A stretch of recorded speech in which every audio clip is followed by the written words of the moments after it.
All right, we are live. Hello and welcome everyone to another Chat and Learn here with Power to Fly.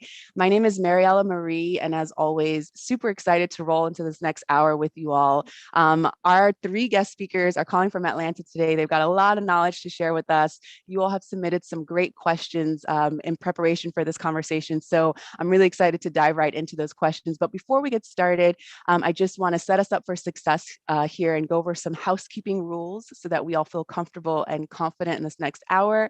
I like to remind us, even though we don't need any reminders, lots of crazy things going on in the world. You could be doing anything else with your time, but you're deciding to be with us for the hour. So let's participate. Let's really maximize our time here together. You can participate in a number of ways. You can turn your camera on if you feel called to do so.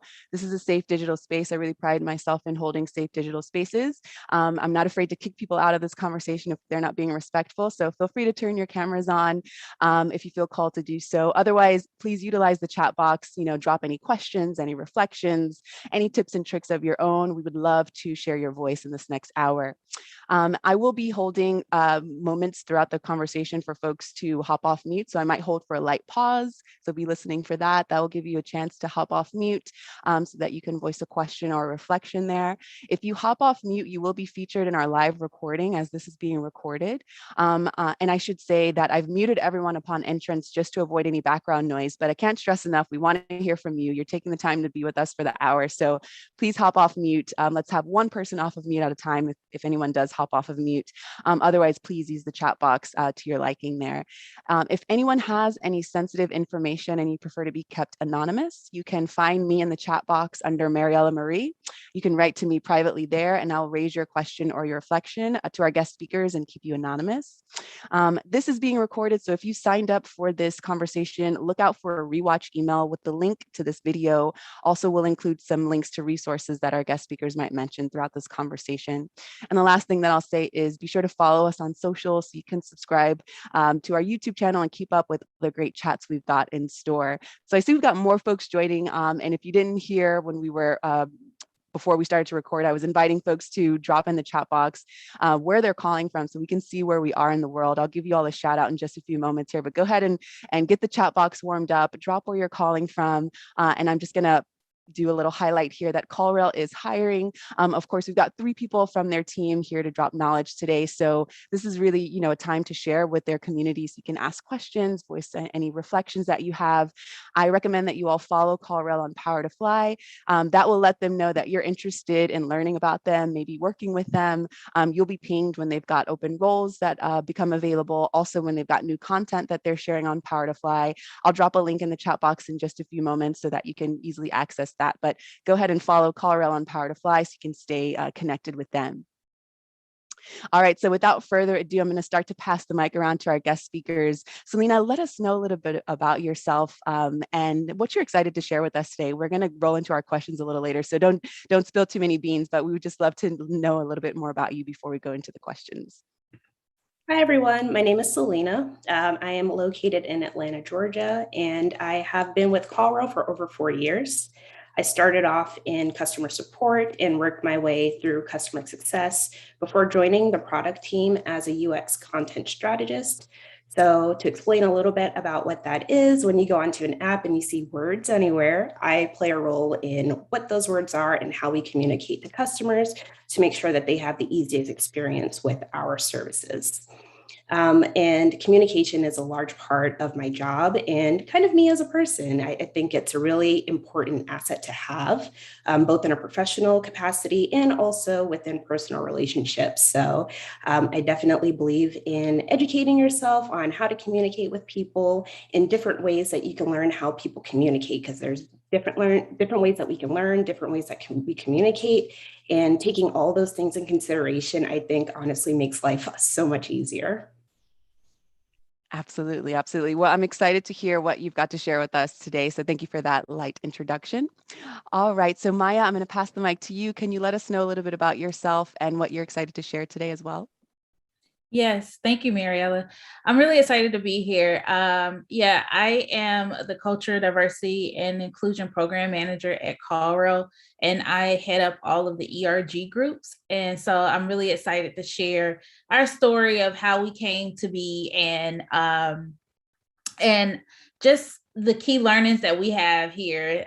We've done some good things great, and we've done some things that we could have been improved on. But overall, we are really excited about having this space with you. I have been at CallRail almost 5 years now. As you can see, Oprah is one of my favorite people. I look up to her a lot, and Beyonce. So those are my two people.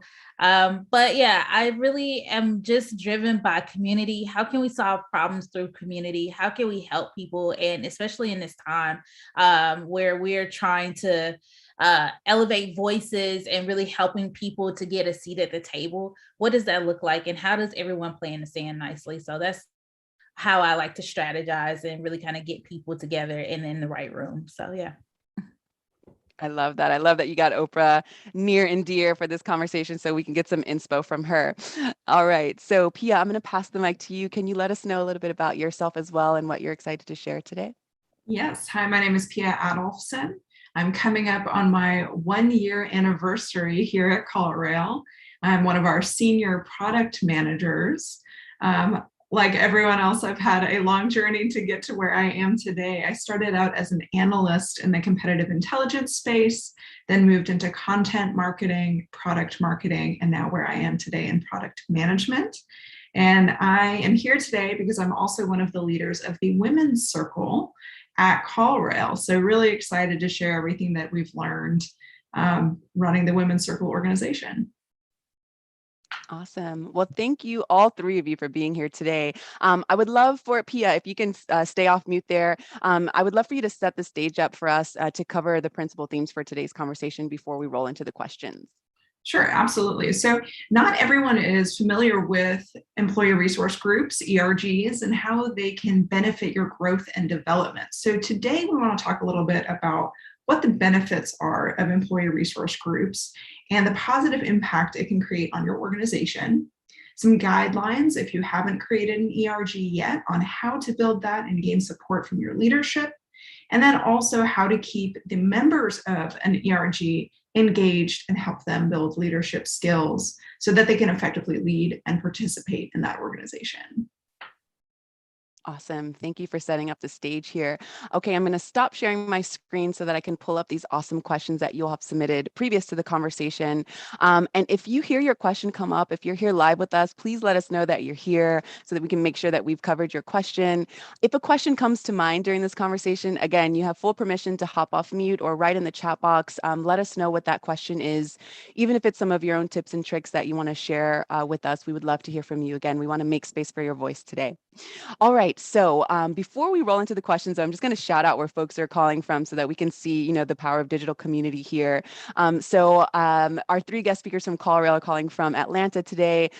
We've got Philly on the line, we've got Alberta, Canada on the line, Massachusetts, Buenos Aires, Argentina, Nebraska, Detroit, Michigan. We've got Denver, Colorado. We've got Nebraska, Washington, D.C., Georgia, Atlanta again, Nigeria, the Bay Area, West Florida, New York City, Cincinnati, Ohio, New York. Awesome. Great. LA, Texas.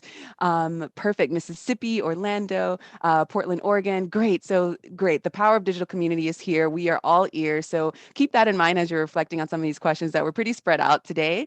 If there are any pain points that you all can bring up to, just the power of digital community and just the global space, that would be great. All right. So let's tackle this first question here. So again, if you hear your question, let us know that you're on the line with us. And I'm going to pass this around to all three of you just to help set the stage up. Is the ERG a volunteer group? Could you describe what an ERG is for you? I'll jump in. So yes, it is a volunteer group, but it started out very small and organic for us of like people that were interested. They came together and we just started with an event. And then from there, it just grew. And now we are and essentially kind of compensating our ERGs and doing like an exchange there for professional development credits or other things that we're working on towards that too, because it is a lot of work, and we do offer in exchange for like 2 hours a week of their time. It is a lot of work, so we don't want people to feel like, oh, we're just doing free labor. So yeah. And just to add on to that a little bit, the way that I see where, yes, an ERG is of course voluntary, no one is being drafted to participate in an ERG. The way that it's a little bit different too is that when I think about a volunteer organization, I think about supporting an outside effort. So Habitat for Humanity example, their mission is to build homes. It is not to make Habitat for Humanity better, right? Whereas for an ERG, there's mutual benefit. So our goal is to make CallRail better and to support all of the women of CallRail for our particular ERG. I'll also add to that. Like Maya said, we definitely started off as a grassroots movement, and people felt inspired. I had some of the leaders in our group. I am the chair of our Black and Brown ERG. I had people reaching out to me saying like, hey, how can I get involved? How can I make my voice heard? And a part of the ERG is having your voice heard and elevating voices that may not have opportunities to otherwise say their piece. So not only are we amplifying voices, but we're also creating spaces where voices can be heard on a smaller scale, where people may not feel as comfortable as being outspoken, but can kind of foster a community around specific issues or events that they want to highlight, and then have us translate that for them. We're the bridge between the community and leadership in explaining our needs, our desires, and things that may not be present actively, but it's something that we can advocate towards. Awesome. I really appreciate each of you taking time to share, what an ERG means for you. And also, already I can just see how inspired you all are by having started these ERG groups. I mean, I love that you are able to start it from a grassroots vibe, and now it's kind of taken shape more and more into where you all can share, all of the beautiful things that you've discovered, all of the challenges, as well as Maya mentioned in her introduction. So I love that transparency as well. All right, so let's move on to this next question here. What are the differences between networking in an ERG versus networking on LinkedIn?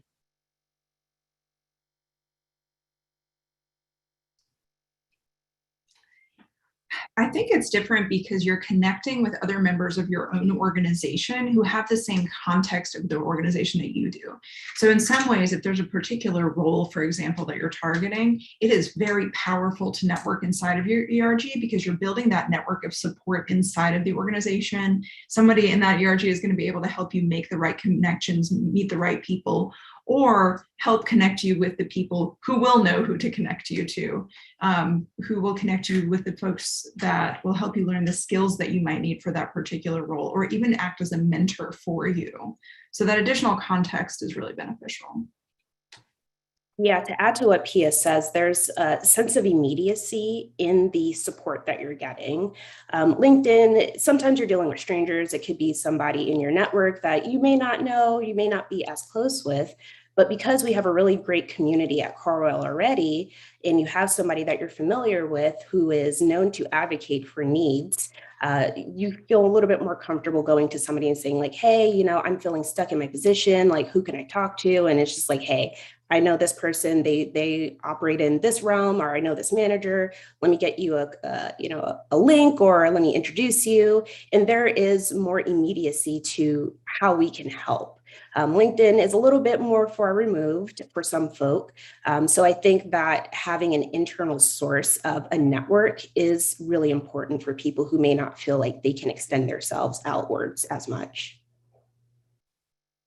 Beautifully said. And also there's so much digital fatigue happening. I feel like with just in general with networking and social medias, there must be a different feeling when it is closer to home because you are more familiar with the people that maybe work next to you, or at least, work on the other side of the world, but they're still, committed to the same goals and projects that you're committed to. So thank you for highlighting that.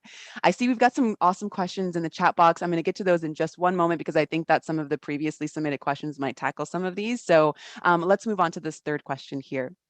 What has your experience been with launching ERGs? What kind of group agreements have you made about what the group is about, the frequency, members' roles, etc.? I'll jump in on that one. Launching the ERGs, it's definitely been fun, but also challenging at the same time. It did kind of start out as an interest group and then move towards more of a business partner, solving a business need, especially after the summer of 2020. And that really, we had the framework in place of, for example, with Black and Brown, we started out as we would just go to lunch, or we would meet up we did like a Black Panther viewing, or like dress up for the day. And then everybody went and saw Black Panther, then we talked about it. And so it started that way, very grassroots, like Selina mentioned. And then it became more of a, no, we really have something here that we can really impact change here. And so, like I said, after 2020, we met with the leadership team and really kind of solidified some processes and how to move forward. So, and then really kind of putting some parameters of, okay, and it was a co-collaboration too. It wasn't like leadership was saying this, or the ERGs were saying this, but it was like, okay, what is it that you can agree to? Well, as in terms of the time commitment. And so everybody went back to the drawing board, and it's like, okay, we could do a minimum of 2 hours a week to do this. And what business needs do you see? And we started out meeting once a quarter with the leadership team, just kind of downloading like, this is what we've been doing, this is where we're going, and just getting their input as well. And it wasn't initially that we had like super leadership buy-in. I don't want to say that, like, we had to build that rapport. And then, but once we got it, it was like, okay, now let's do the work and like, let's actually jump in. So yeah. I love that strategy. I love speaking about the importance of emotional intelligence at home and at work. And I feel like an easy way, and I love this example that you gave just recently about the seeing this film together, because that's something that I highly recommend. Like when you have these kind of taboo or really fiery topics that you need to speak about, because there's no more, I mean, historically speaking, we've had to check things at the door. We can't bring our full selves to work, but it's like, well, we're being penetrated from everywhere with reality, in the state of humanity. So it's like, how can we talk about these really touchy, fiery topics? Movies are great for that. Books, like book clubs, film clubs, and then you have your time to see it. Then you can come back together and reflect together and share knowledge in a way that isn't so heated, let's say, because it's coming from, maybe some really high emotional release. It's coming from a more of a creative outlet. It's like, okay, let's watch this film. Let's like have a costume party even, and maybe have a tea time and talk about it. And we can cry if we need to, or we can come up with some creative, solutions. So I really love that you all were doing that. Are you all still doing film stuff? I know with Women's Circle, we did, oh my gosh, what's the show on Hulu with with Kerry Washington and not Drew Barrymore. Oh my gosh, I can't, now I'm blanking, but it was about the mothers, and it was like a really good show. We did a talk about that. And then I know we've done Little Fires Everywhere. Yes, that's it. Thank you. We did yes, Reese Witherspoon. Thank you. We did that, and that was really cool. I know we've done books and articles and things like that. So yeah. Awesome. So I'm going to segue into some live questions here in the chat box. Caroline writes, what other ERGs exist at CallRail? And was it the employees that formed them based on their want for that specific type of community? So in addition to Pia and I, there is the LGBT ERG group that's called Rainbow Coalition, and that is something that has formed from the employees. So all of our ERGs weren't formed because somebody said, hey, we need this space. Like, we're like, hey, we need a space for ourselves. How can we manifest this?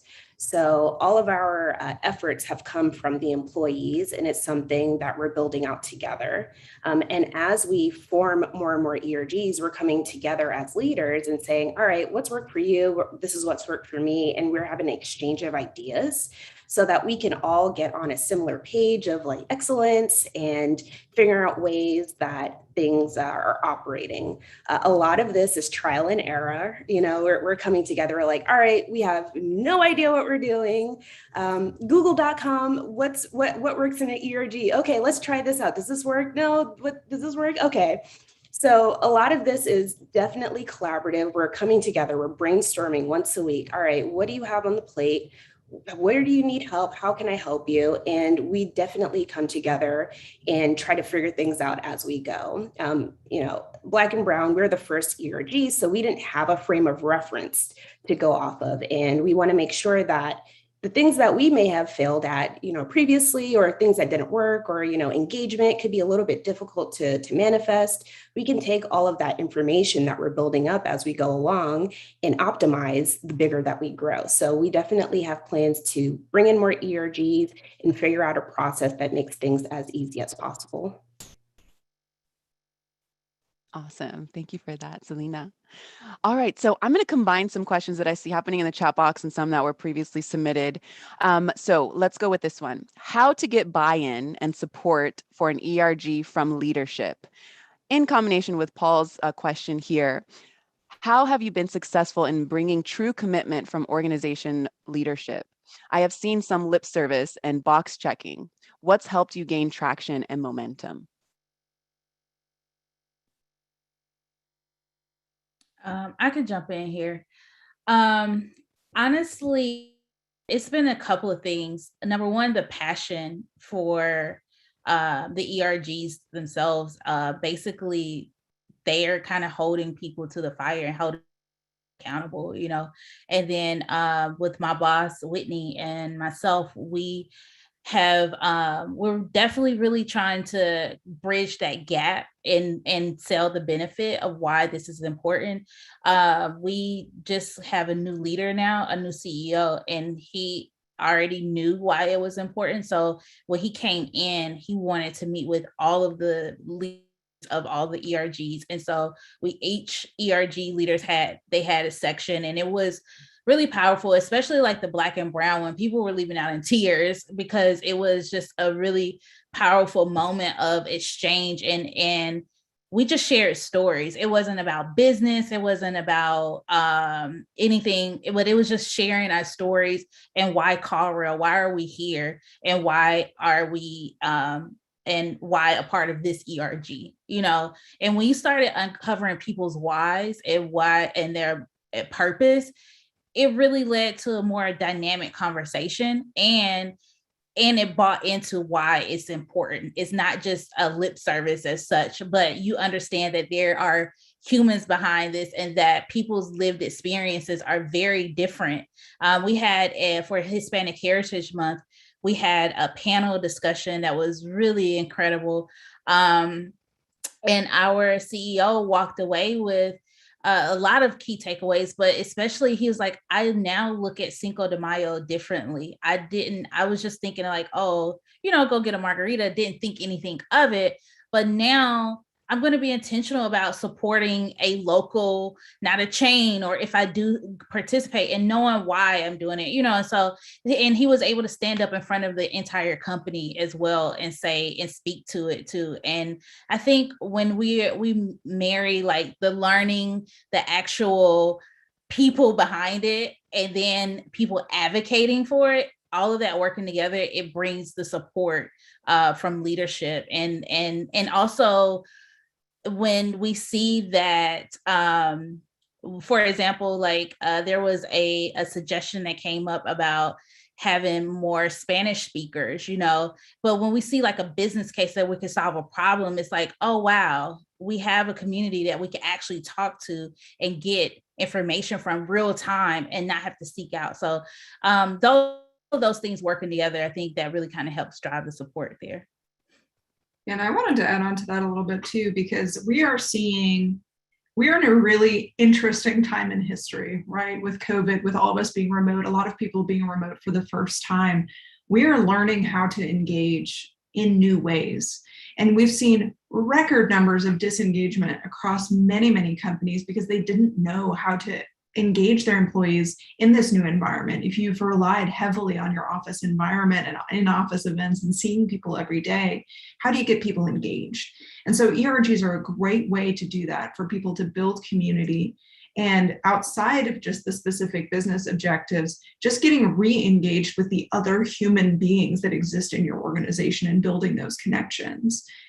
Obviously, that's not as tangible and easy to measure, but those kinds of connections combined with supporting other business measures, I think, is a really powerful way to engage leadership.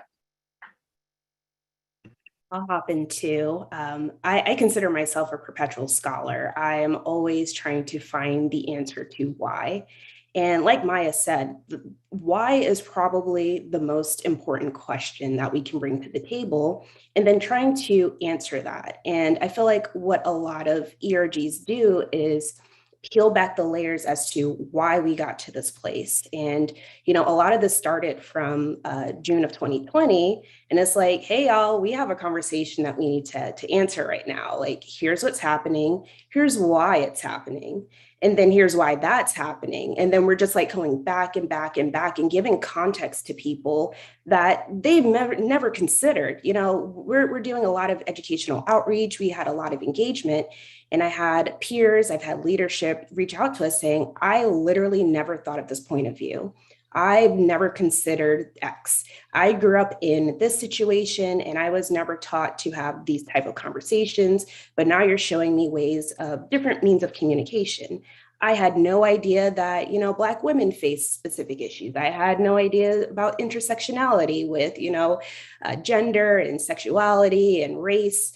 And it's those opportunities of education that then provides context as to, hey, people may feel some type of way because of the things that we showed you earlier. And when you have that context, I think the wheels start to turn with leadership being like, oh, maybe there are certain things that we need to address that we may not have ever considered in the past because the status quo doesn't provide us the opportunity to question those things.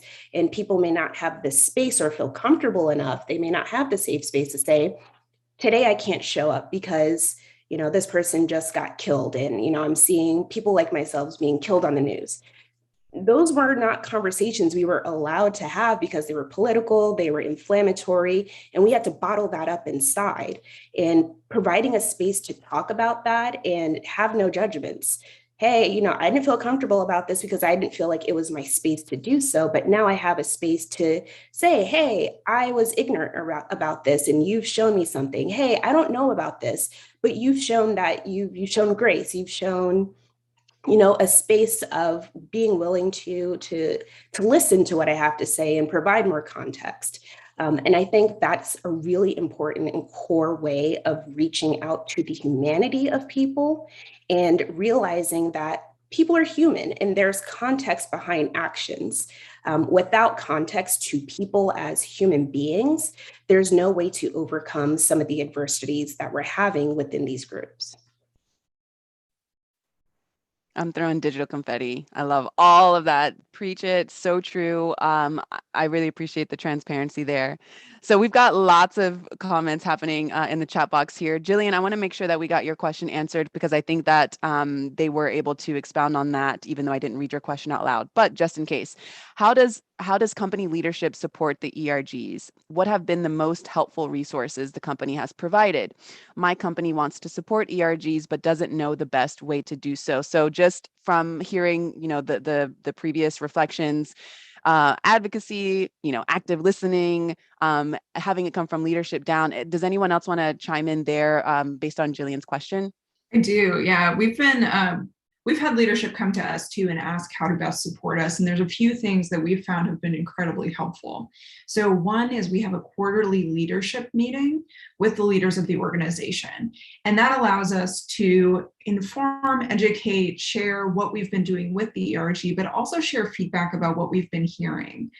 Because we have that personal connection, we see a lot of these themes coming up. We have a lot of conversations. So we are able to advocate for the members of our ERGs and their needs in those sessions, which has been huge. The other thing, obvious, budget, always helpful. So each ERG has a budget that they are able to use however they see fit. We use that for events, we use that for raffles, for educational resources, all those kinds of things. So if your organization, it doesn't have to be a huge budget, but anything to show support, I think, is a great step in the right direction. The biggest one, though, is that time with leadership. Awesome. Thank you for chiming in there, Pia. All right, so I'm going to hold for a light pause to see if someone wants to hop off mute, voice a question or a reflection. I'd love to hear from you with your voice. I know that we've got a lot of things happening in the chat box, so please use this time to hop off mute if you'd like to. If not, I got lots more questions. Okay, go for it, DK. Sure. Hi there. I added this in chat, but I will happily voice it over as well. So my company has just begun the process of launching these ERGs over the course of the past 6 or so months. And we have 2 that have formed so far, an LGBTQ plus one and a women's focused one. And I'm on the HR team. And one of the things that I'm trying to do to help support the groups is strategize around keeping them focused on a concise set of deliverables that are actually like less is more, doing stuff that's impactful versus having like crazy pie in the sky dreams and trying to do everything, but then like doing too many things not as well as a smaller collection of things that would be more impactful. So I'd be curious to hear your perspective on how that's gone for you and what the feedback has been from the group around, you know, trying to edit, which is sometimes hard to do. I'll jump in here. Thanks, DK, for that question. So as a leader of all of the ERGs, something that I've implemented now as learning, I meet with all of the leaders ahead of time, like I meet with the president or the chairman once a month. And then they're part of our DE&I strategy. From the top down, I align them. So for example, we're really hyper focused on enabling high performance. That's one of our goals, right? And so I meet with Pia, Natty, Selina, whomever, and I say, hey, this is where we're going. And yeah, so each group has a lot of ideas, but I ask them to put that on a roadmap of like, hey, these are the ideas that you have, but what is really going to get us to where we're wanting to go? And so then we go and say, all right, and so now they're in the middle of strategic planning for themselves of like, hey, what are the 3 things that we want to affect change in? And 2 of them are organizational, like 1 is a long-term, 2 is a short-term. And then a part of it is their personal growth and development too. What does that look like? And just giving that framework for them. And then they go off and figure that out. And then in a couple of weeks, all of us are going to get together. All of the leaders are going to get together and say, hey, this is what we're committing to. This is how we're going to move the needle forward. And these are the we want to collaborate with this group on this project. And something that Selina suggested was, what is a low impact, high impact, or medium impact? Or when we put all of the events together on the calendar, is it just the async, or are we actually putting an effort of a lunch and learn, or is this going to be a bigger event? So it's really kind of, we have always been kind of laying the track as we're going, but now we have really taken a step back, especially in this quarter, and planned out a lot more for 2022 and really kind of centralizing around one key theme and allowing space. That's what I'm really big about, is allowing space for people to grow and develop and to flex their muscles too, because this is a development for them as well, even though they may not be people managers, but they're learning the skills to be people managers. And I have definitely seen the growth in all of them already, and especially Selina, like recently I had to stop her on a conversation. It's like, oh my God, I don't feel like I'm talking to the Selina from before. Like, she came in and was like, okay, this is what we're doing. This is how we're doing it. And was very organized. And that made me feel very, elated to see the growth and development of each department. So long story short, get a key theme to centralize around, outline 2 to 3 goals around it, and then allow people to figure out their roadmap from there.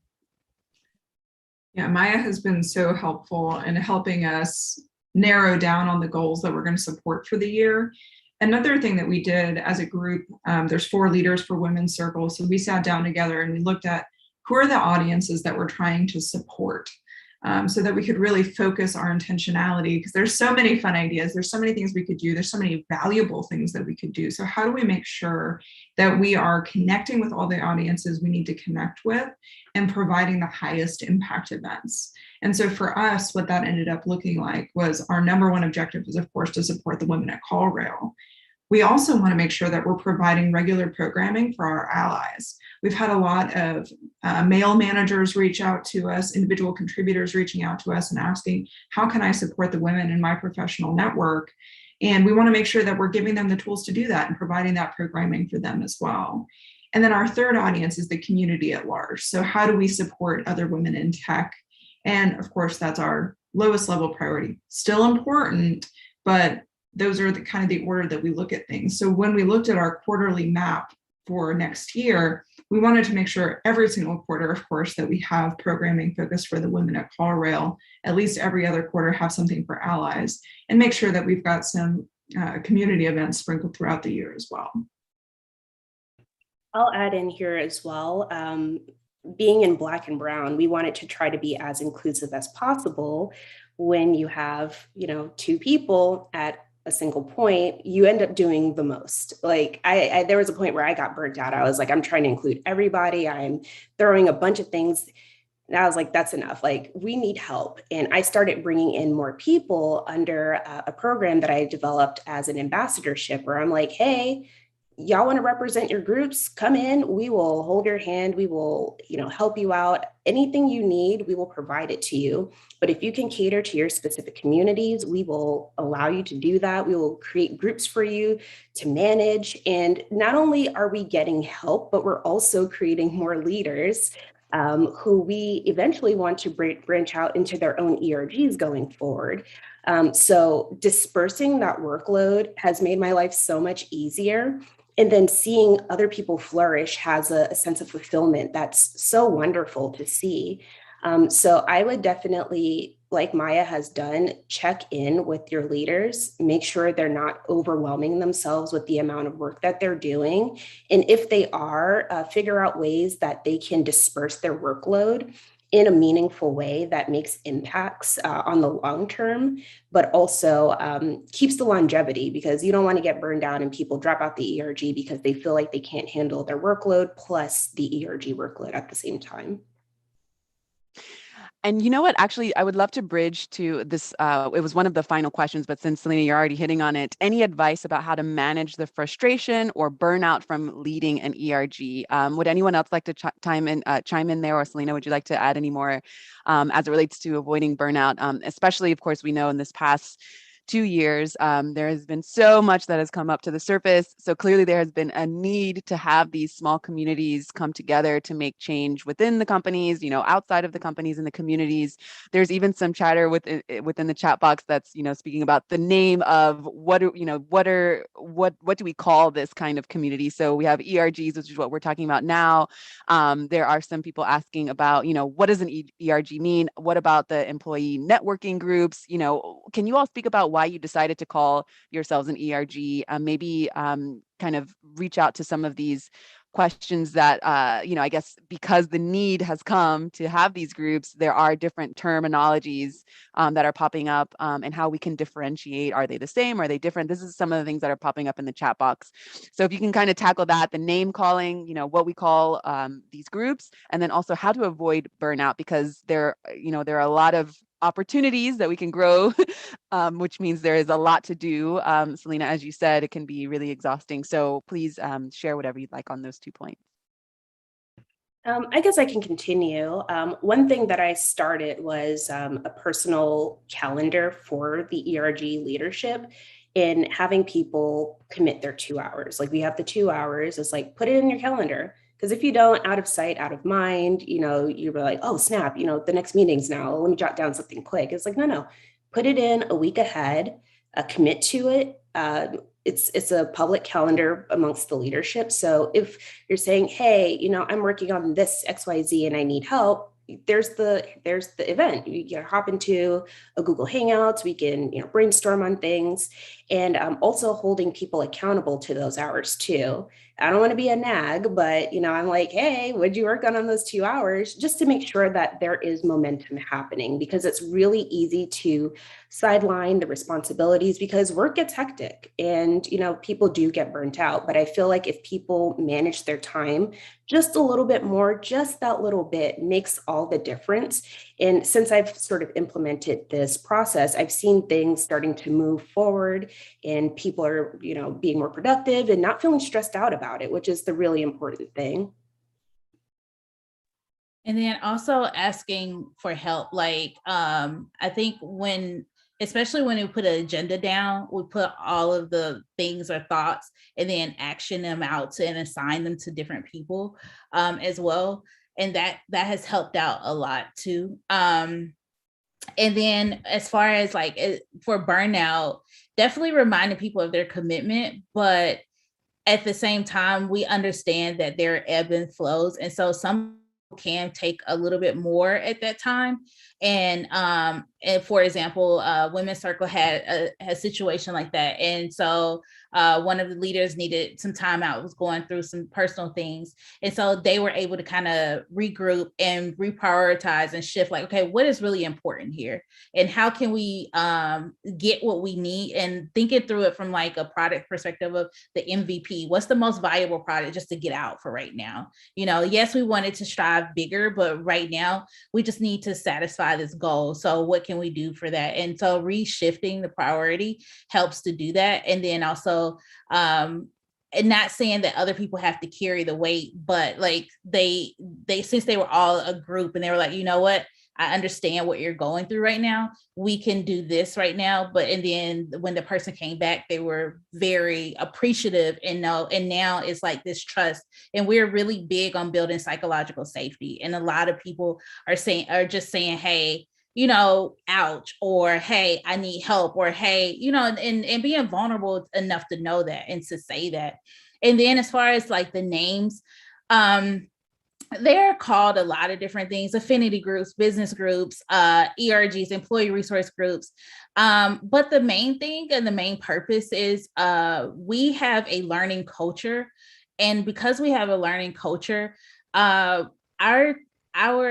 the empathy or the running line or the key thread is education, but in an informative and entertaining way. So we educate a lot of our employees through a lot of cool events. For example, we did Lunar New Year, and we gave everybody like the $2 bills in the red envelopes, and we allowed the experience. I'm a huge experience person. I'm a number 7 on the Enneagram. So I like to build experiences so that people are learning. They don't necessarily know that they're going through they're learning, but when they're in it, they're like, oh my God, this is amazing. So those are the types of events that we like to curate at CallRail.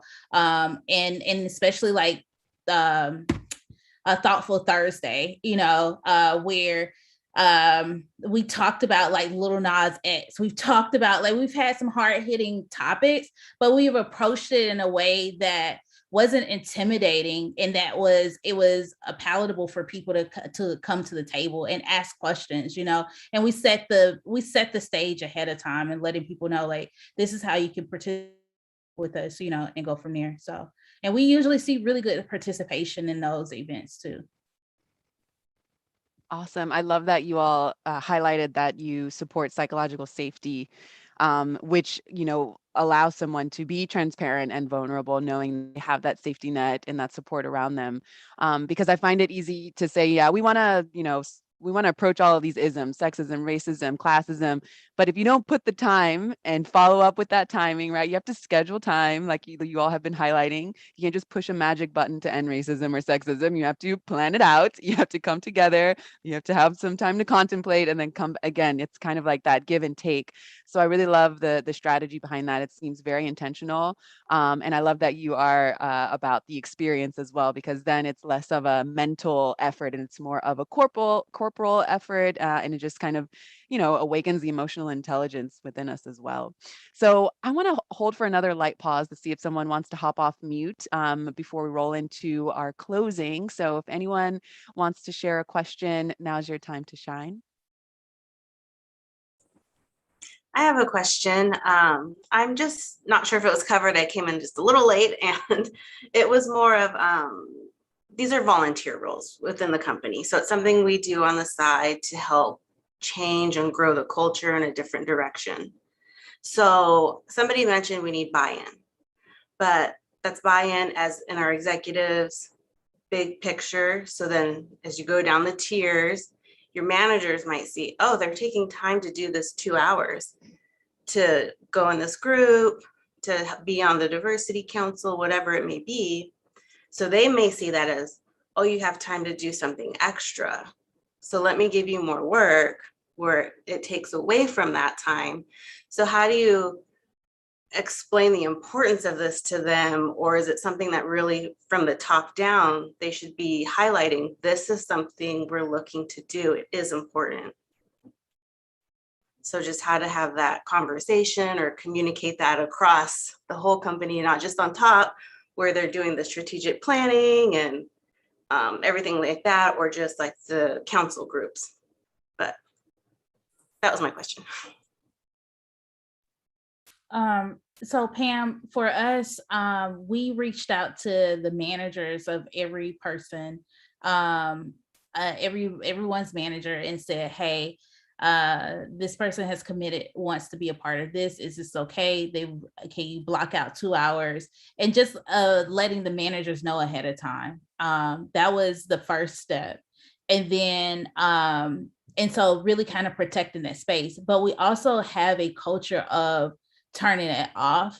Not necessarily, yes, turn it off completely, but also when you're in work, like we try to protect our time. If we say we've dedicated something to this, then that is our culture. You don't try to overbook on that. Sometimes it does happen, but for the most part, we try to be very protective of that. And so again, that kind of speaks to the culture maybe that you have too. But you have to also be kind of defend that a little bit too. Like, hey, I know that you scheduled this meeting, but I really need to get this done. And letting people know that ahead of time as well. So that's kind of how we have approached it. As far as like getting the buy-in and everything else. Pia, did you want to jump in or? Yeah, I had some thoughts on that too. I actually wanted to address Pam's question and go back to Jillian's question a little bit. Jillian's question was about what are the most helpful resources that have been provided by leadership. So one of the things that CallRail does is they double our education budget for leaders of ERGs. And because of that, we've been able to invest in some leadership development that otherwise would be outside of our budget. And that leadership development directly impacts my role day to day. So my boss, my manager, is getting a better work output from me because of my participation in the ERG. And that's something that, he's actually one of our sponsors, so he's very aware of the benefits of the ERGs, but our managers in general at CallRail, we're talking to them about what ERGs bring to the business. So it's not just, oh, this takes 2 hours of my time. I could be spending that time doing something else, but I'm actually elevating the organization because of my participation in this. That's beautifully said, Pia. And I want to hold you on one point there, because I did see that there was another question, pretty lengthy, but just to summarize it, how can you measure this? Like you're saying, you get a better Pia that comes to work. How do you measure the success of the ERG so that they know we need to invest more, we need to honor the time that they're dedicating for this? Yeah, this is such a great question. I'm super passionate about metrics, tracking, making sure that we're proving our impact. For us, Maya really helped us with this by telling us what the talent and culture goals were for the year and helping us pick one that we could directly support and track against. So we do track things like engagement in our events and participation at a high level, but really our goal for 2022 is we want to get more women promoted. We want to track that and show our impact on the business. And so that is very clearly measurable. We have all the data of women that have been promoted in past years, and we'll be able to compare in future years as well. Here's the impact that we're having on this goal, making sure that we're helping support women, build the skills that they need, advocate for themselves, all of those very tangible skills to achieve that. Awesome. Thank you for that, Pia. All right, Evan, I'm going to ask you to hop off mute and please keep your question concise because we only have about 6 minutes left here. Thank you. Apologies I came late, but I was just wondering in relation to the last question, in terms of the buy-in and the time spent, this is a volunteer role. These aren't roles that particularly that people are typically paid for. But in that same vein, I'm noticing this trend of, a few companies starting to pay ERG co-chairs. I'm also seeing that for roles where you're required to put in your time or a code, people are putting in, ERG, BRG codes. So I wanted to ask the panel, like, your thoughts on that in terms of getting middle management buy-in and just the trend of starting to see, payment for ERG co-chairs. I can hop in here. Since ours was a little bit more grassroots, we started off on the education bit. And like Pia has mentioned, we are providing context to people as to not only are we educating you about some of the issues that we face that are unique, but we're also advocating for why our perspectives are important within our particular business aspect. I had a conversation earlier today about artificial intelligence and machine learning and how at some point in time for automated cars, they didn't register people with darker skin colors because the data set that they had didn't include people of color with certain skin tones. So it's like we need diversity in tech because as we go forward in society and as our technology elevates, we need to have different perspectives. We need to have different ideas. We need to have diversity overall in order to succeed better. So as we're talking about this, ideas start to formulate and hey, maybe we do need to have more diverse thoughts and different ways that people communicate. So Spanish speakers, for example, we have a whole set of customers that we could be reaching out to if we only had, representation for Spanish speakers in our industry. So there are different ways that you can get buy-in, and providing context, I think, is a really large aspect of it. Thankfully, my manager was always in all of my meetings. And she was like, yes, I'm just getting so much information. This is great. I see how this benefits the company. And I didn't have to struggle. So I feel like reaching out to your manager and just having a very candid conversation, if you're able to, as to what you can provide, not only to your team, but the larger company as a whole, I think that makes the overall conversation a little bit easier to have. Awesome. Thank you. Yes, thank you for hopping off mute and asking that question. All right, so Caroline, I'm going to try to get to your question just after we go over this last slide if we have time. I love that you all are bringing up the company culture at CallRail as you're responding to some of these questions that were previously submitted. So we have this fun last slide just to get to know our speakers a little more, getting real with the team. So this first question reads, how would you describe the culture in one word? So Selina, you wrote collaborative. Can you please expand on why you chose that word? Yeah, we have a very fun culture at CallRail, and a lot of it has to do with collaboration. We have different sense of humors. We come together and, talk about vastly different things. We have over 300 channels in Slack to talk about so many different things. And a lot of that has to do with collaboration and working together and coming together and understanding people are different and that's okay. I accept you for being a different person. How can I reach to you? And this is also in a business sense where a lot of our success is due to the fact that we have really good communication and we work together really well. Awesome. Thank you for that. All right. The next question here is, what's your favorite part about working at CallRail? Maya, you wrote flexibility. Can you explain why you chose that word?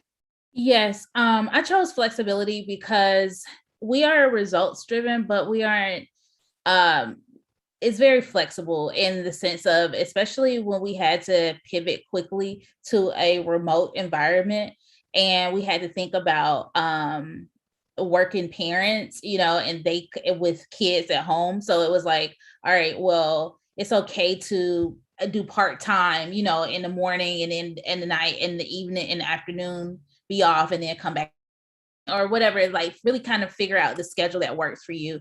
And even for myself, like being able to work at the most optimal times. I'm a super geek about productivity and productivity tools. And so what is the optimal time for me to actually work?